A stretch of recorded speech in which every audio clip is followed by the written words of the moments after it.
Isang video na kinunan sa isang paliparan sa Pilipinas ang lumikha ng matinding pag-iingay sa buong social media. Nakunan sa video ang isang lalaking Italyano na umiiyak matapos ang kaniyang pagtatapos ng paglalakbay sa Asya habang inilalahad ang kaniyang nakakagulat na pag-amin. Ang China ay impyerno, ngunit ang Pilipinas ay paraiso. Ang pangalan niya ay Marco Rossi, isang 30 taong gulang na Italyano. Ito ang una niyang pagkakataon na tumuntong sa Asya. Ang mga nakakahiyang karanasan niya sa China at ang mga kamangha-manghang katotohanan na nasaksihan niya sa Pilipinas parehong nasa Asya. Bakit mayroong napakalaking pagkakaiba? Ano ang matinding pagkakaibang naranasan ni Marco sa dalawang lugar? Ano ang dahilan ng kaniyang pagluha at anong katotohanan tungkol sa Pilipinas ang nagpagulo sa mundo? Tuklasin natin iyan. Si Marco Rossi ay isang tipikal na kinatawan ng Eurocentrism sa edad na 30. Siya ay mula sa Milan, Italia. Sa pananaw niya, ang Europa ang tuktok ng sibilisasyon at ang Asya ay isang mababang eksistensya lamang. Ang Asya ay isa lamang kalipunan ng mga umuusbong na merkado. Sa isip ni Marco, totoo na ang paglago ng ekonomiya ng China sa mga nagdaang taon ay nakakabigla, pumapangalawa sa GDP ng mundo. At ang sistema ng high-speed rail ay napakaunlad. Gayunpaman, para kay Marco, ito ay simbolo lamang ng isang bagong yaman.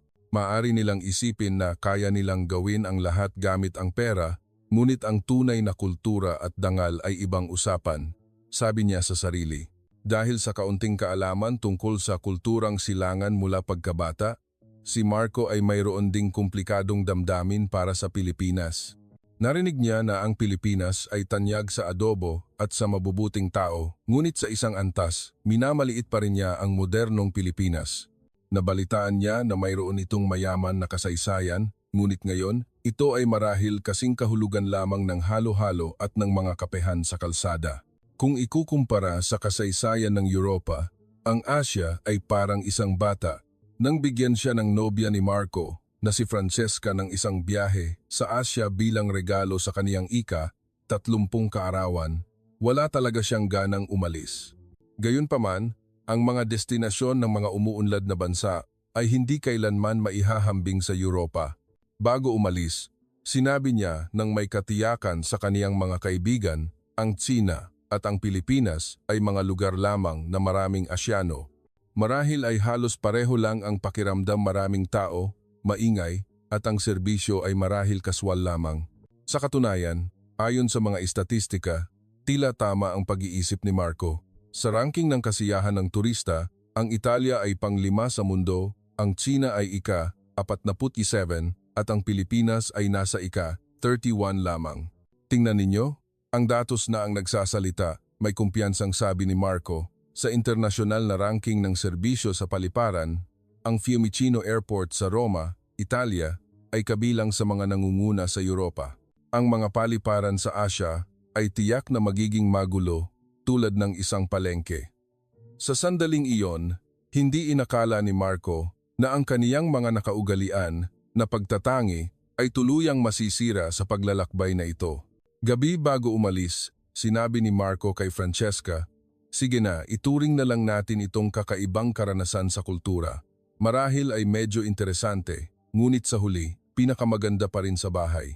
Kinabukasan, umalis si Marco patungo sa Milan Airport nang may kaswal na saloobin. Ang kaniyang maleta ay puno ng pagmamataas at pagiging superior ng Italyano. Sa sandaling ito, hindi alam ni Marco na ang katotohanan na malapit na niyang maranasan ay ganap na babaligtad sa kaniyang pananaw sa mundo.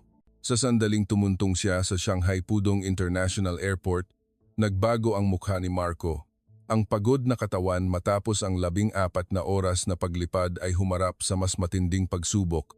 Ang paliparan ay napakalaki, ngunit ang mismong kalakihan nito ang lumikha ng kaguluhan.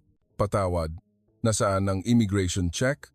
tanong ni Marco sa isang empleyado sa Ingles. Ang empleyado ay nagpakita ng inis, bumulong ng ilang salita sa sino, kumaway ng kamay, at umalis. "Sandali lang po." Nagmamadaling sumunod si Marco, ngunit hindi na lumingon ang empleyado. Ang ganitong walang katwirang pagtrato ay mahirap isipin sa Europa. Kung ito ay empleyado ng paliparan sa Italia, Kahit gaano pa sila kaabala, ngingiti sila at magtuturo ng daan. Ngunit sa Tsina, iba ang sitwasyon. Nang matagpuan niya ang immigration area, natigilan si Marco sa tanawin sa harapan niya. Hindi lang mahaba ang pila, kundi walang nakapila. Daan-daang turista ang nagtutulakan at nagsisiksikan. Anong nangyayari? Nag-aalala si Marco. Sa Europa, kahit gaano pa karami ang tao, nananatili ang kaayusan. Ngunit dito, normal lang na sumisigaw at nangunguna sa pila ang mga Tsinong turista. Nang papasok na sana si Marco sa pila, isang pamilya mula sa likod ang walang hiyang sumingit sa harap niya. "Patawad, ako ang nauna." Magalang na sabi ni Marco sa Ingles, ngunit sumagot ang pamilya sa Tsino at tuluyan siyang hindi pinansin. Sa huli, sinipa pa ng anak nila ang maleta ni Marco. "Hindi ka panipaniwala," bulong ni Marco. Sa Italia, kahit ang mga bata ay mayroong pangunahing tuntunin ng kagandahang asal, ngunit dito, walang kamalayan sa paggalang ang mga magulang at mga anak. Pagkatapos ng 3 oras, sa wakas ay nakalusot na sa immigration check. Dinala ni Marco ang kaniyang pagod na katawan sa banyo. Ang tanawin doon ay lalo pang nakakagulat. Isang lalaki ang hayagang naninigarilyo sa cubicle. Paliparan nito, ipinagbabawal ang paninigarilyo. Hindi napigilan ni Marco na magpaalala, ngunit tiningnan siya ng masama ng lalaki at sinigawan siya sa Tsino. Natakot sa masamang hangin na iyon, dali-daling umalis si Marco sa banyo. Napaka-barbary. Ito ay isang tanawin na talagang hindi mangyayari sa Europa. Mas masahol pa, sa taxi stand, isang mas nakakahiyang karanasan ang naghihintay sa kaniya. Habang nakapila si Marco, may dumating na taxi. Kaagad, isang pamilyang Tsino mula sa gilid ang sumugod, itinulak si Marco sa tabi at walang hiyang sumakay sa sasakyan. "Ako ang nauna." Nagprotesta si Marco, ngunit maging ang driver at ang pamilya ay nagtawanan at hindi siya pinansin. Ito ba ang katotohanan ng Asya? Nagulat si Marco. Sa Italia, kahit magkaiba ang wika, ang pangunahing moralidad ay pareho, ngunit sa Tsina, iba ito. Ito ay isang mundo kung saan ang malakas ang nakakalunok sa mahina at ang may malakas na boses at makapal na mukha ang nananalo. Isang malalim na pagkadismaya ang kumalat sa puso ni Marco. Pareho lang din siguro sa Pilipinas, naisip ni Marco, nang may kawalan ng pag-asa tungkol sa kaniyang susunod na destinasyon. Ang Asya ba ay isang lugar na may mababang kaalaman saan ka man pumunta? Sa sandaling ito, hindi alam ni Marco na isang linggo lang pagkatapos, ang kaniyang mga pinahahalagahan ay babaliktad ng 180 degrees. Ang mga kahihiyan sa Tsina ay isang engrandeng pambungad lamang sa mga damdamin na malapit na niyang maranasan sa Pilipinas. Ang isang linggo sa Tsina ay isang bangungot para kay Marco. Hindi nagbago ang sitwasyon, maging sa Beijing o Shanghai. Hindi pinapansin sa pag-order sa restaurant, ang sira na lock ng pintuan ng hotel ay sinasagot lamang ng aayusin bukas, dinadaya sa mga tourist spot at nilalamig sa pagtatanong ng direksyon. Sobra na. Lubos na nainis si Marco. Bagamat labis siyang humihingi ng paumanhin kay Francesca, balak na niyang kanselahin ang biyahe sa Pilipinas at umuwi na sa Italia. Gayunpaman, nakareserba na ang plane ticket papuntang Pilipinas. Dahil sa cancellation fee, mas matipid pa rin na ituloy ang plano. Hayaan na, hindi na siguro magkakaiba sa Pilipinas. Si Marco ay nasa kalagayan na ng kawalang bahala. Kung iisipin, parehong rehiyon sa Asya, walang silbi na umasa pa.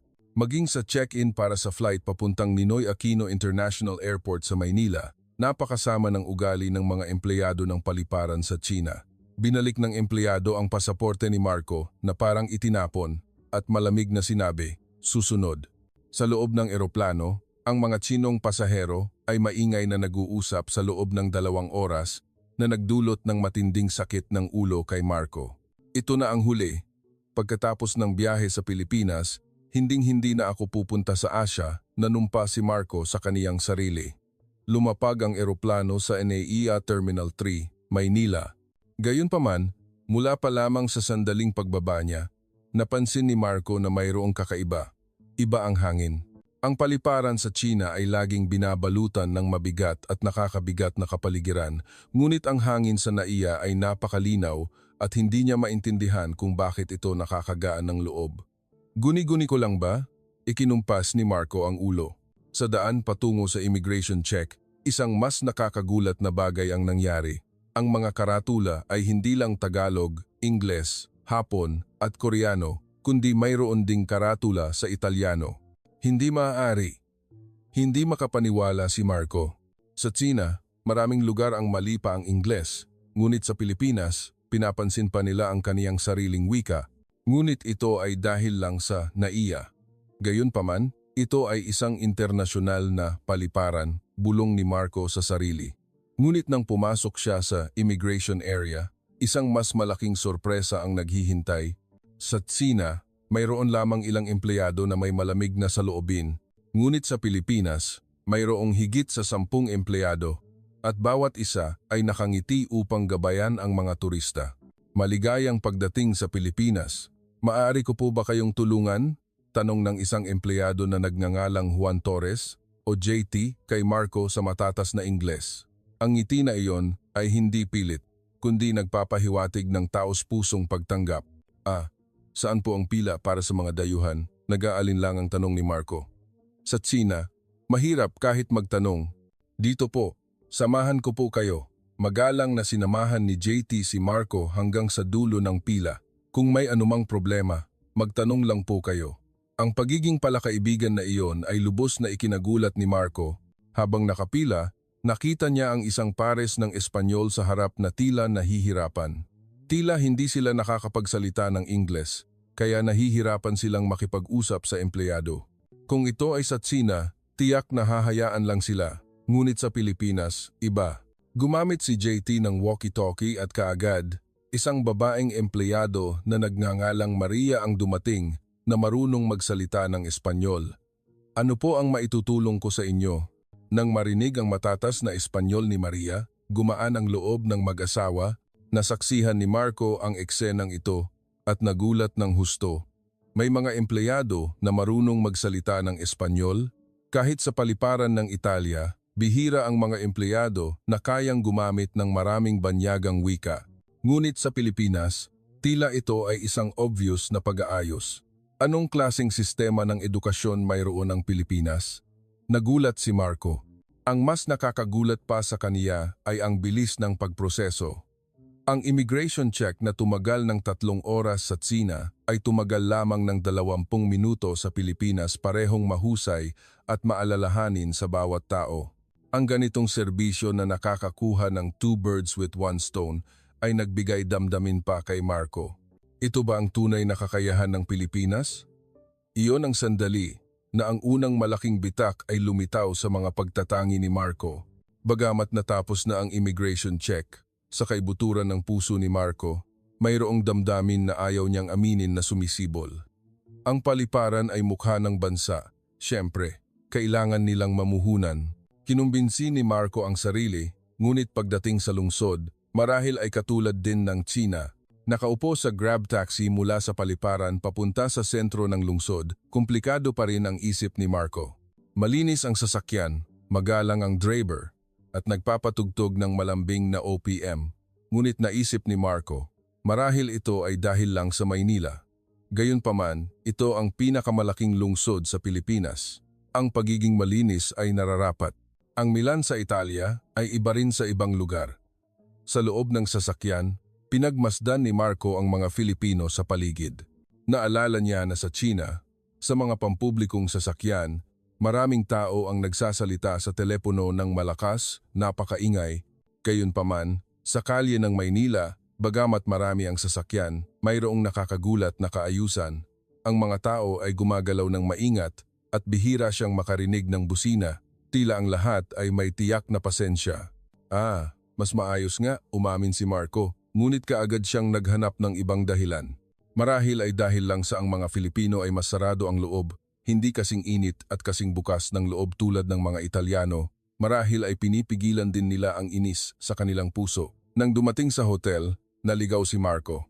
Habang nagkakalkal siya ng mapa, isang matandang lalaking Filipino ang dumaan at kusang nagtanong, "Hello, can I help you? Where do you want to go?" Ang lalaki, na may limitadong Ingles, ay nagsikap ng husto na ituro ang daan patungo sa hotel kay Marco. Sa huli, ginamit pa niya ang translation app sa smartphone upang ipaliwanag ng detalyado. Sa Tsina, madalas siyang hindi pinapansin sa pagtatanong ng direksyon, ngunit sa Pilipinas, mayroong taong handang tumulong sa isang hindi kilalang dayuhan nang may ganoong kasigasigan. Pero nagkataon lang ito, matigas na naisip ni Marco.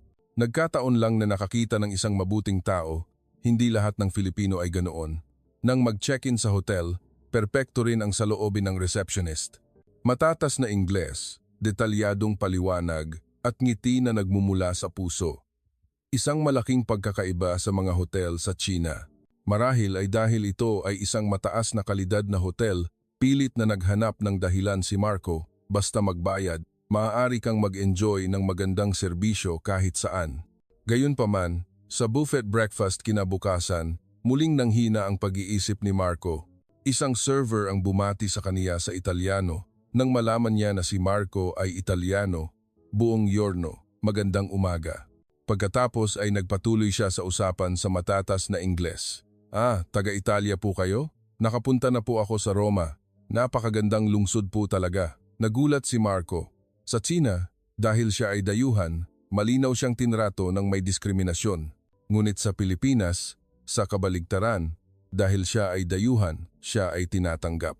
Ito ay marahil bahagi lamang ng proseso ng serbisyo ng hotel, bulong ni Marco sa sarili. Gayunpaman, ito ay industriya ng serbisyo, kaya ito ay isang natural na pagtrato. Ngunit sa kaibuturan ng kaniyang puso, ang pananaw niya sa Pilipinas ay tahimik na nagsimulang magbago, ngunit hindi pa rin makapagbigay ng conclusion. Upang maunawaan ang tunay na Pilipinas, kailangan ng mas maraming oras. Hindi pa rin lantaran na maamin ni Marco ang totoong mukha ng Pilipinas. Sa pagbisita sa San Agustin Church, Intramuros, nakita ni Marco ang lalim ng tradisyonal na kultura ng Pilipinas. Gayunpaman, sa puso niya, sumibol ang komplikadong damdamin. Ang lumang simbahang ito ay talagang maganda, ngunit ang Europa ay may mga estruktura na mas luma pa. Naisip ni Marco habang kumukuha ng larawan sa harap ng tarangkahan ng simbahan. Ang Colosseum ay 2,000 taong gulang na estruktura. Kung ikukumpara dito, ang mga ito ay medyo bago pa rin. Gayunpaman, sa bakuran ng simbahan, nasaksihan ni Marco ang isang kawili-wiling tanawin. Bagamat napakaraming dayuhang turista, ang mga Filipino ay hindi apektado. Taos-puso pa rin silang nagdarasal at nagsisimba. Sa mga tourist spots sa Tsina, kapag maraming dayuhan, ang mga lokal ay nagpapakita ng inis, ngunit sa Pilipinas, iba. Sa kabaligtaran, maraming tao ang kusang tumutulong sa mga dayuhan na nahihirapan. Do you need help to take a photo? Tanong ng isang matandang babaeng Filipino kay Marco sa Ingles. Hindi siya turista, kundi isang residente na dumating upang manalangin. Maraming salamat po, sagot ni Marco, ngunit komplikado ang kaniyang damdamin. Ang pagiging palakaibigan ay mabuti, ngunit marahil ito ay pakikisama lamang sa labas. Sa puso nila, naiinis din siguro sila sa mga dayuhang turista. Sa oras ng tanghalian, pumasok siya sa isang lumang karinderya. Dito, magkakaroon si Marco ng isang nakakagulat na karanasan. Ang menu ay nakasulat sa Ingles, ngunit sadyang itinuro ni Marco ang ulam sa Tagalog sa menu. Gusto ko ito. Ang server ay medyo nalito, ngunit kaagad na nakipag-usap sa ibang empleyado. Kung ito ay sa isang restaurant sa Tsina, ang ganoong nakakalito na kahilingan ay maaaring hindi papansinin o magdadala sila ng anumang ulam. Ngunit ang karinderya na ito ay iba. Ang may-ari mismo ang lumabas mula sa kusina, dala ang mga aktwal na piraso ng karne at sinabi sa kaniya, "This is Nam, this is Gao." Ginamit niya ang kaniyang kaunting Ingles upang ipaliwanag ang bawat uri ng detalyado. Ang mas nakakagulat pa ay nang makita ng may-ari na baka masyadong marami ang in-order ni Marco, maingat niyang nagpaalala, "One person eat, maybe too much." Ang saloobin na inuuna ang customer kaysa sa tubo ay lubos na nakaantig sa puso ni Marco. Ngunit ito ay dahil lang sa maliit at personal na karinderya ito, muling sinubukang maghanap ng dahilan ni Marco. Kung ito ay malaking negosyo, tiyak na mag-iiba. Kinabukasan, bumisita si Marco sa isang malaking appliance store. Doon, nasaksihan niya mismo ang kakayahan ng mga produktong teknolohiya ng Pilipinas. Ang mga pinakabagong produktong elektroniko ay tunay na kasing unlad ng sa Europa, ngunit ang mas nakakagulat kay Marco ay ang malawak na kaalaman ng sales staff. Sabihin mo sa akin ang pagkakaiba sa pagitan ng produktong ito at ng sa Europa, nang tanungin ni Marco sa Ingles. Kaagad na nagbigay ang empleyado ng detalyadong impormasyon. Higit pa rito, nang malaman na siya ay Italyano, nagpaalala pa ang empleyado. Ang voltage sa Italia ay 220 volts, kailangan mo ng adapter. Hindi lamang nagbebenta ng produkto, kundi talagang iniisip kung ang customer ay magiging lubos na masaya. Ang saloobin na iyon ay lubos na nagbigay damdamin kay Marco. Hapon, habang naglalakad sa Rizal Park, isang maliit na pangyayari ang naganap. Isang estudyanteng Filipino ang nakakita ng pitaka ng dayuhang turista na nahulog. Kung ito ay sa China, tiyak na kinuha na ito. Ngunit ang estudyante ay walang pag-aalinlangan na dinala ang pitaka sa kalapit na istasyon ng pulis. Nasaksihan ni Marco ang buong proseso. Bakit hindi kinuha ang pera? Hindi maintindihan ni Marco. Sa Italia, may mga taong nagbabalik ng pitaka, ngunit hindi marami. Ngunit sa Pilipinas, tila ito ay isang natural na bagay. Ang pulis ay nagproseso rin ng insidente sa isang napaka-natural na paraan na para bang ito ay pang-araw-araw na nangyayari. Ano ba talaga ang iniisip ng mga tao sa lugar na ito? Nalilito si Marco. Ang pagpili ng moralidad kaysa sa benepisyo, ang pagpapahalaga sa pag-aalala kaysa sa kahusayan. Ang ganoong mga pinahahalagahan ng mga Filipino ay unti-unting umaantig sa puso ni Marco. Ngunit magiging matatag ba ito? Sa pananaw ng ekonomiya, tiyak na hindi ito efficient.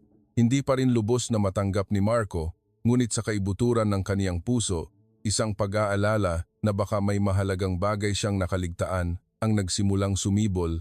Ang kontradiksyon sa pagitan ng mga pinahahalagahan na pinaniniwalaan niya at ng katotohanan sa harapan niya ay naging isang pagkakataon para muli niyang suriin ang kaniyang buhay mula sa ugat.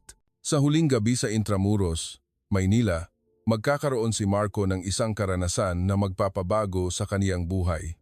Naghapunan siya sa isang restaurant sa lumang lungsod. Sa daan pabalik, nagsimulang umambon, walang dalang payong si Marco. Nakakainis, naisip niya habang naghahanap ng taxi. Bigla, may boses na nagmula sa likuran. Kuya, baka mabasa ka o. Lumingon siya at nakita ang isang lalaking Filipino na mga 60 taong gulang. Walang pag-aalinlangan na ibinigay ng lalaki ang kaniyang payong kay Marco. Pero mababasa po kayo, tumanggi si Marco sa Ingles. Ayos lang, Filipino ako, sanay na sa ulan, nakangiting malambing na sagot ng lalaki. Bukod pa rito, bisita ka namin. Ang pangungusap na ito ay lubos na umantig sa kaluluwa ni Marco. Ang pagtawag sa isang hindi kilalang dayuhan na bisita. Saan nagmula ang ganitong lambing? Salamat po. Pero bakit po? Naguguluhang tanong ni Marco. Noon, dahan-dahang nagsalita ang lalaki, mayroon kaming tinatawag na bayanihan at pakikipagkapwa-tao dito. Iyan ay ang natural na pag-aalala sa iba, ang pag-iisip sa posisyon ng iba kung paano mo sila matutulungan. Hindi ito ginagawa upang umasa ng kapalit. Dahan-dahan at maingat na ipinaliwanag ng lalaki, ang mga Filipino, kapag nagkita, mayroong tadhana. Nangangahulugan iyon na ang pagkikita nating ito ay isang napakabihirang kapalaran, kaya gusto naming pahalagahan ang sandaling ito. Lubos na naantig si Marco sa mga salitang ito. Sa Tsina, tinrato siya ng may diskriminasyon dahil siya ay dayuhan. Ngunit sa Pilipinas, sa kabaligtaran, dahil siya ay dayuhan, siya ay pinahahalagahan. Bakit po kayo sobrang bait sa akin? Lantaran na tanong ni Marco. Nag-isip ng kaunti ang lalaki at sumagot. Ang aking tatay ay nagturo sa akin ng isang bagay. Ang tao ay hindi mabubuhay ng mag-isa, kaya kailangan nating magtulungan at magdamayan. Hindi lang ito limitado sa mga Filipino, kundi ang lahat ng tao sa mundong ito ay parang isang pamilya. Sa sandaling iyon, tumulo ang luha mula sa mata ni Marco. Sa unang pagkakataon, naunawaan niya ang pinagmulan ng kabaitan na naranasan niya mula sa mga Filipino hanggang ngayon. Hindi iyon serbisyo sa labas, kundi tunay na pag-aalala batay sa malalim na espiritual na pundasyon. Nagkamali ako, sabi ni Marco, nang nanginginig ang boses. Minamaliit ko ang Asya. lalo na wala akong alam tungkol sa Pilipinas. Ngumiti ng malumanay ang lalaki. Ayos lang anak, lahat tayo ay may mga bagay na hindi natin naiintindihan sa simula. Ang mahalaga ay ang panatilihin ang isang pusong handang matuto. Nang gabing iyon, pagbalik sa hotel, umiyak ng matagal si Marco ng mag-isa. Ang pakiramdam ng kahihiyan, pagkaantig, at malalim na pasasalamat ay sabay-sabay na sumambulat sa kaniyang puso. Kinabukasan, sa domestic flight mula sa Mactangen Cebu International Airport pabalik sa Maynila, isang huling sorpresa ang naranasan ni Marco. Nang sumakay sa eroplano, nakita niya ang mga flight attendant na nakatayo ng tuwid sa pinto. Ang buong crew ay yumuko upang salubungin ang mga pasahero nang may nagniningning ng ngiti. Ang mga taong ito ay nagtatrabaho ng may pagmamalaki. Lubos na naantig si Marco. Naunawaan niya na anuman ang trabaho, hinahabol nila ang pinakamataas na pamantayan. Iyan ang espiritu ng Filipino. Sa loob ng eroplano, tumingin si Marco sa labas ng bintana, nag-iisip, ano bang alam ko sa sarili ko? Nagmadali akong humatol batay lamang sa mababaw na impormasyon habang wala akong alam tungkol sa tunay na Pilipinas. Nagdala ako ng mga pagtatangi. Nang lumitaw ang mga luntiang bundok sa harap niya, lihim na nagpasya si Marco sa kaniyang puso. Kailangan kong ikuwento ang karanasang ito sa mas maraming tao pa. Kailangang malaman ng buong mundo ang kagandahan ng Pilipinas. Nang makarating sa NAIA, sinabi ni Marco sa empleyado ng paliparan na si Juan Torres na nagkataon na muli niyang nakita, "Maraming salamat po talaga sa inyo. Ang panahon ko sa Pilipinas ay nagpabago sa buhay ko." Masayang sumagot ang empleyado, "Isang karangalan po namin na makatulong sa inyo. Maligayang pagbalik sa Pilipinas." Nang lumingon siya sa labasan, naramdaman ni Marco ang isang malalim na pag-ibig para sa Pilipinas. Nagpasya siya na dadalhin niya ang lahat ng natutunan niya sa lugar na ito pabalik sa kaniyang bayan. Pagkatapos bumalik sa Italia, ang unang ginawa ni Marco ay mag-ulat sa kaniyang nobya na si Francesca. "Dahil sa iyo, nagbago ang buhay ko. Ang regalong ito ang pinakamahusay na regalo para sa akin." Kumikinang ang mga mata ni Marco sa katiyakan. Pagkatapos ihambing ang Tsina at ang Pilipinas, sa unang pagkakataon ay naunawaan niya kung ano ang tunay na sibilisasyon. Lubos na nagulat si Francesca. Ang Marco sa harap niya ay iba sa lalaki bago siya umalis. "May natutunan ako mula sa mga Filipino."